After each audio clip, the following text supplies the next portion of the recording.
हर अमल से ये काम अच्छा है। कह दीजिए सुभान अल्लाह। हर अमल से ये काम अच्छा है। हर अमल से।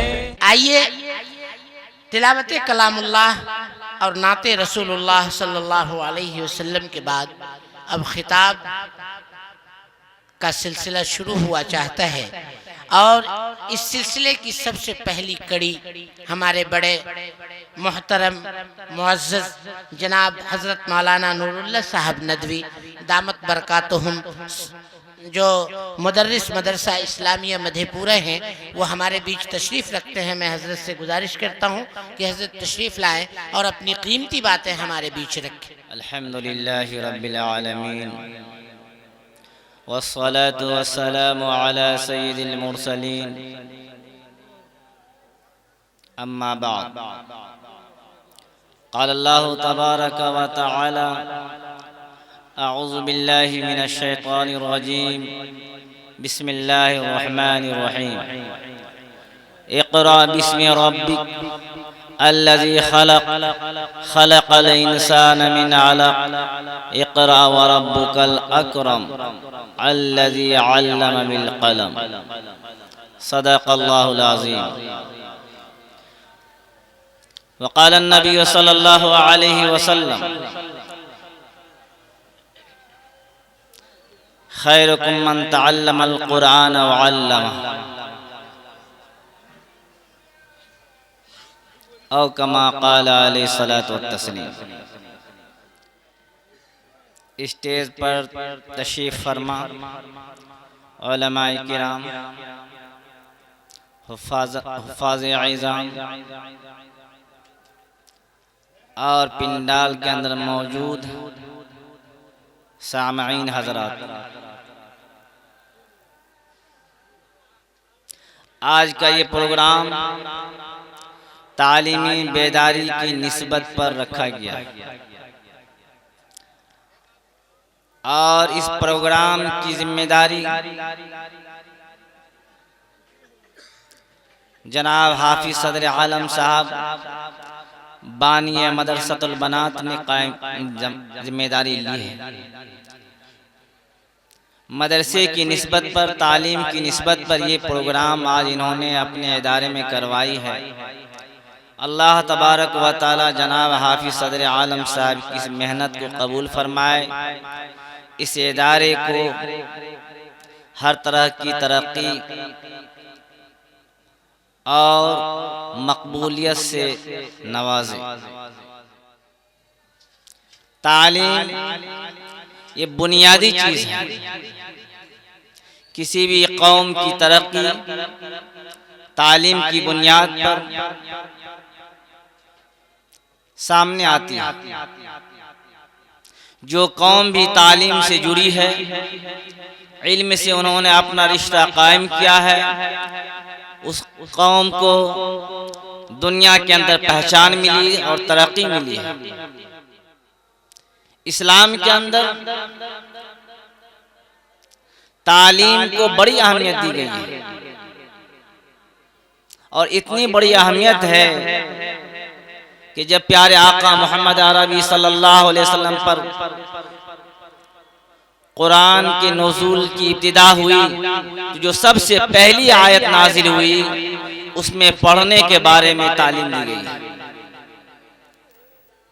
सबसे पहली आयत कि अल्लाह ने फरमाया इक़रा बिस्मि रब्बिक, पढ़ो।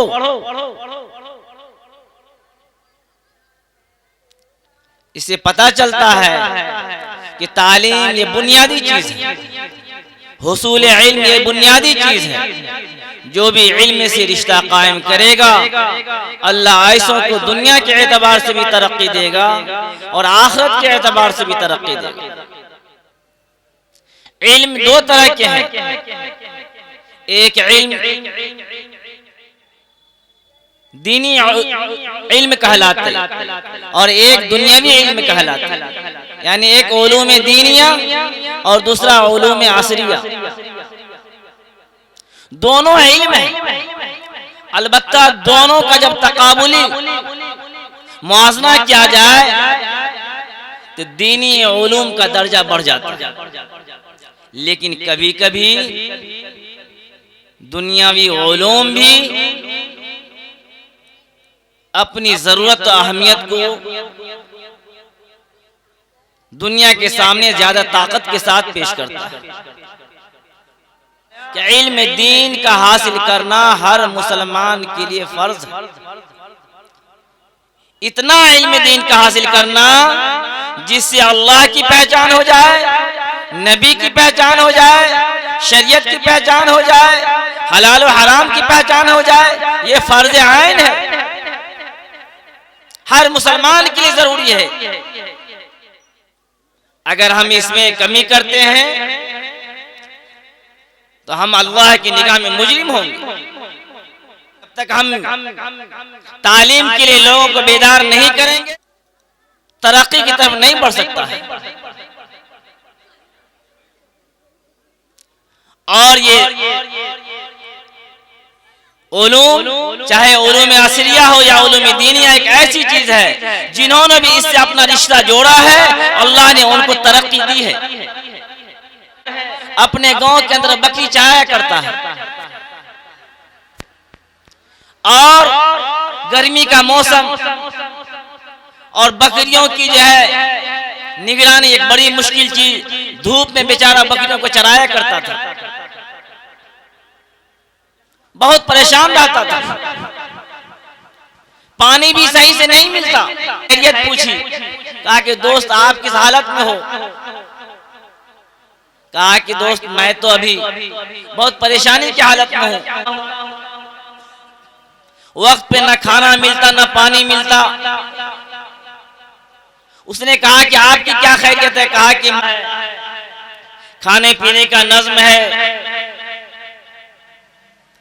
पंखे में रहता हूँ, ठंडा पानी इस्तेमाल करता हूँ, साथ चलो और तुम भी तालीम में मेरे साथ शरीक हो जाओ। तो वो हाफिज कुरान दोस्त ईरानी में वो तालीम हासिल करने लगा। बहुत जल्द वो तालीमी मैदान में तरक्की की तरफ बढ़ा और हर कुछ वक्त से पहले याद क्या कर लिया करता था। ज़हीन बहुत ज्यादा था, उस्ताद भी उनसे खुश, तलबा के बीच में भी उसकी मकबूलियत बढ़ गई और आवाज भी इतनी अच्छी कि हर कोई उसकी आवाज को सुनने के लिए मजमा की शक्ल में जमा हो जाया करते थे। और ये वाकया पाकिस्तान का है। आहिस्ता आहिस्ता मेहनत करता रहा और एक वक्त आया कि वो तालिब इल्म हाफिज कुरान बन गया। उस्ताद से पूछा कि हजरत अब तो मैंने हिफ्ज मुकम्मल कर ली, आइंदा मैं क्या करूं? उस्ताद ने देखा कि तालिब इल्म ज़हीन है, अगर ये आगे और मेहनत करता है तो अच्छा आलिम बन सकता है। उसको मशवरा दिया कि तुम जाकर के किसी मदरसे में आलिम की लाइन से मेहनत करो। उसने जाकर के बड़े मदरसे में दाखिला लिया। उसी बीच एक जगह मुसाबक़े कुरान हो रहा था, इसे भी खबर मिली, ये भी उसमें शरीक हुआ। बड़े बड़े कुर्रा, बड़े बड़े उलमा उसमें पहुंचे हुए थे मुकाबले में हिस्सा लेने के लिए। उस तालिब इल्म ने भी उस मुकाबले में हिस्सा लिया। जिस इलाके में ये मुकाबला हुआ, वहां के जिम्मेदारों ने एक अरबी शेख को भी बुलाया था और उस कमेटी की तरफ से ऐलान किया गया था कि जो भी अव्वल नंबर लाएगा उसको उमरा पे भेजा जाएगा। कहां भेजा जाएगा? उमरा पे भेजा जाएगा। मुसाबका में वो तालिब इल्म अव्वल नंबर आता है, अव्वल नंबर लाता है। वो अरबी शेख ऐलान करने के लिए खड़े होते हैं और वह कहते हैं कि देखो भाई, मैं इस प्रोग्राम का अध्यक्ष बनाया गया था, जज बनाया गया था। मेरा काम है कि कौन अव्वल आया उसका ऐलान करूं। तो आप सब सुन लें कि फला तालिब इल्म जिसने अभी कुरान पढ़ा है वो सबसे बेहतर पढ़ा है, उसको अव्वल दर्जा दिया जाता है। और इस तालिब इल्म को 2 इनामात दिए जाएंगे। एक तो कमेटी की तरफ से, जो कमेटी ने उम्रा का इनाम रखा है, और एक मेरी तरफ से।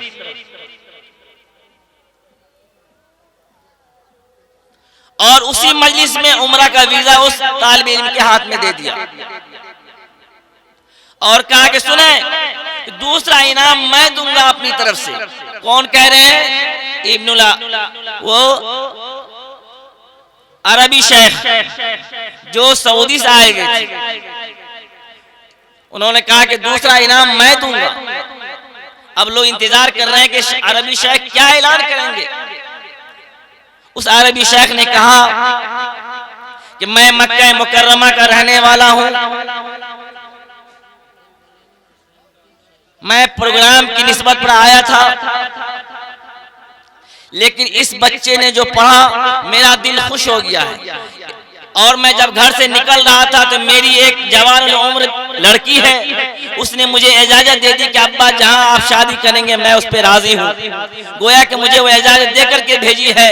मैं अपनी बेटी का रिश्ता इस लड़के से करने को जा रहा हूँ। लड़का को पैगाम दिया गया कि तुम इसके लिए तैयार, रजामंदी का इजहार करो। लड़के ने उस्ताद से मशवरा किया। उस्ताद ने कहा कि कितना अच्छा मौका है, तुम देहात के रहने वाले हो, अल्लाह ने रास्ता निकाला, कबूल करो। उसी मजलिस में निकाह हो गया और वह अरबी शेख उसको लेकर के सऊदी एम्बेसी लेके गया और कहा कि इस लड़के से मैंने अपनी बेटी की शादी की है, इसलिए इसके इकामत का मामला सऊदी हुकूमत में उसको हल किया जाए। एम्बेसी के जो जिम्मेदार थे उसका दोस्त था, उसने कहा कि हुजूर मैं 5 साल के लिए वीजा मंजूर कर देता हूं, लेकिन इकामत का मामला जब आप मक्का मुकर्रमा पहुंचेंगे तो वहां हल कर लेंगे। बिलाखिर वो लड़का अपने ससुर के साथ मक्का मुकर्रमा रवाना हो जाता है। और वहां जाने के बाद एक खुशहाल घर में उसको जगह मिलती है, ऐसी मकानात में उनको रहने को जगह मिलती है। और चूंकि मक्का मुकर्रमा में है, रोजाना तवाफ करते हैं और अल्लाह को याद करते हैं। उस मौके पर याद करते हैं कि एक वक्त था कि बकरियां चराया करता था, धूप में दौड़ा करता था, लेकिन कुरान की बरकत ने आज उसको मक्का मुकर्रमा पहुंचाया और वह तवाफ भी कर रहा है और अल्लाह को याद भी कर रहा है। कुरान पाक का इल्म या दीनी उलूम या कोई भी इल्म हो, इल्म एक ऐसी चीज है जो इंसान को दुनिया के एतबार से भी तरक्की देती है और आखिरत के एतबार से भी तरक्की देती है। इस जिम्मेदारी को जो भी निभाएगा अल्लाह ताला उसको दुनिया के अंदर भी इज्जत देगा और आखिरत के अंदर भी इज्जत देगा। इसीलिए तो अल्लाह ने के नबी ने फरमाया कि तुम में बेहतर वो है जो पढ़ने और पढ़ाने की जिम्मेदारी निभावे, सीखने और सिखाने की जिम्मेदारी निभावे। ये इल्म इतना महबूब अमल है, तालीम देना, तालीम हासिल करना इतना महबूब अमल है कि एक शेख आसिम रहमतुल्लाह अलैह का वाकया है कि वो मस्जिद नबवी में दर्स दिया करते थे। जब वो दर्स देते तो उनके मुंह से खुशबू आया करती थी।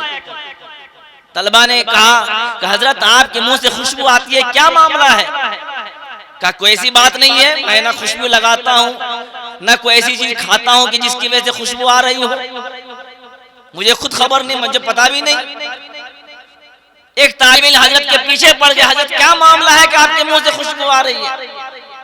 बहुत जिद किया, तब उन्होंने एक दिन वाकया बयान किया कि देखो अजीजम, मैं मस्जिद नबवी एक जमाने से मैं दर्स दे रहा हूँ। एक रात मैं सोया, अल्लाह के नबी सल्लल्लाहु अलैहि वसल्लम मेरे ख्वाब में आए और अल्लाह के नबी सल्लल्लाहु अलैहि वसल्लम ने कहा कि आसिम, तुम मेरी मस्जिद में तुम दर्स देते हो, मुझे तो इससे काफी मोहब्बत है, मैं चाहता हूँ कि तुम्हारे होंठ को चूम लूं। अल्लाह के नबी सल्लल्लाहु अलैहि वसल्लम उनके होंठ को बोसा दिया और उसकी बरकत से हमेशा के लिए उनके मुंह से जो खुशबू आने लगी। ये किस बरकत से? इल्म की बरकत से, तालीम की बरकत से। पढ़ने पढ़ाने की बरकत से। इसलिए इल्म दीन को तरजीही बुनियाद पर हम लोगों को जगह देनी चाहिए। अपने बच्चों को, अपनी बच्चियों को तालीम से जोड़ना चाहिए। आज हम लोग छोटे छोटे बच्चे को कामकाज में लगा देते हैं, दुनियावी मशगूलियत में लगा देते हैं, दिल्ली पंजाब दीगर जगहों पर भेजते हैं। कानून के एतबार से भी ये जुर्म है और शरई एतबार से भी ये जुर्म है। शरीयत ने हमारे ऊपर जिम्मेदारी दी है कि जब बच्चा पैदा हो और वह होशमंद हो जाए तो उसको तालीम, उसकी जिंदगी को तालीम से जोड़ा जाए। आज हर माँ बाप कहते हैं कि हम अपनी औलाद की जिम्मेदारी को निभाते हैं, लेकिन मेरी औलाद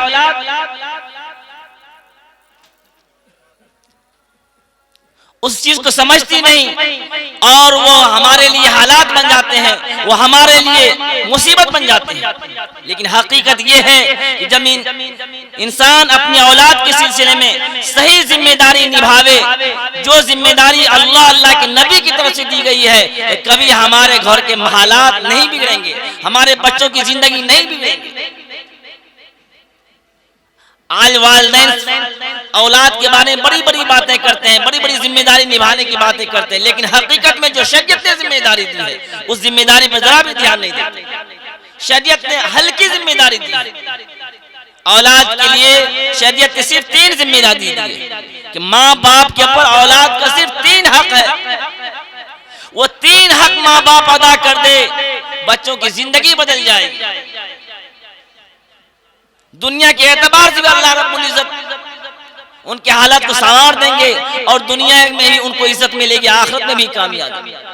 वो 3 जिम्मेदारी क्या है कि जब बच्चा पैदा हो, नंबर 1 उसका अच्छा नाम रखा जाए, नंबर 2 अच्छी तालीम और तरबियत दी जाए। दूसरी जिम्मेदारी क्या आती है? अच्छी तालीम और तरबियत। इल्म एक ऐसी चीज है मेरे मोहतरम कि जब इस जिम्मेदारी को वालिदैन निभा लेंगे, बच्चों के अखलाकी एतबार से और दुनियावी एतबार से उनकी एक जिम्मेदारी वालिदैन समझ हक अदा कर देते हैं, औलाद के हुकूक अदा कर देते हैं। ये जो 3 जिम्मेदारी है, नंबर 1 अच्छा नाम रखा जाए, नंबर 2 उसकी अच्छी तालीम और तरबियत की जाए और नंबर 3 अच्छे घराने में शादी कर दी जाए। तो ये दूसरी जिम्मेदारी जो तालीम और तरबियत की जिम्मेदारी है, ये बुनियादी जिम्मेदारी है, लेकिन इस पर हम और आप ध्यान नहीं देते। हम लोग अपने अपने घरों को देखें, अपने समाज को देखें,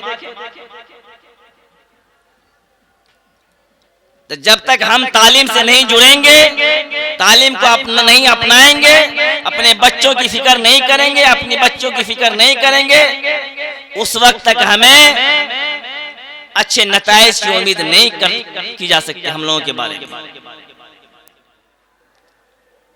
आज हाफिज सदर आलम साहब ने मदरसा कायम किया, कितनी बेचारे कितनी मेहनतें की, हर घर हर दर इन्होंने जो है कोशिशें की और यहाँ के हालात से हमें ऐसा लगता है कि इस गांव के लोग इनको सपोर्ट नहीं कर रहे। एक आदमी मेहनत कर रहा है, कोशिश कर रहा है और एक दूसरे जो मुखालिफ किस्म के लोग हैं उनके पैर को पकड़ के खींचने की कोशिश कर रहे हैं, जबकि सपोर्ट करना चाहिए। कोई अच्छा काम कर रहा हो, अच्छा अमल कर रहा है तो उनको सपोर्ट करना चाहिए ताकि उसकी दिलजोई हो, हिम्मत हो। लेकिन हम और आपने ऐसे हालात बना दिए हैं कि अच्छे काम करने वालों का भी दिल टूट जाता है। आज इस प्रोग्राम से मुझे एहसास हुआ कि इस गांव के लोग को जो मेहनत करनी चाहिए, जो सपोर्ट करना चाहिए, वो लोग इससे कट रहे हैं, जो मुनासिब नहीं। और इससे इस गांव के बारे में कोई अच्छा मैसेज नहीं जाएगा। बहुत से लोग सोचते होंगे कि अगर हम मुखालफत करके प्रोग्राम को नाकाम कर देंगे। भाई, आपके नाकाम करने से प्रोग्राम नाकाम नहीं होगा। चंद आदमी भी आ गए, अगर इस पूरे मजमा में से चंद आदमी भी ये जहन बना के जगह गए कि हम इंशाअल्लाह अपने घर के निज़ाम को तालीम से जोड़ेंगे, इल्म से जोड़ेंगे, पढ़ेंगे, पढ़ाएंगे, याद रखिए इनका प्रोग्राम कामयाब हो गया। कामयाबी का फैसला तो अल्लाह के हाथ में है। इज्जत देने वाला अल्लाह, जलील करने वाला अल्लाह, सारी चीज पर कादिर अल्लाह। अल्लाह की इजाजत के बगैर कुछ भी नहीं हो सकता।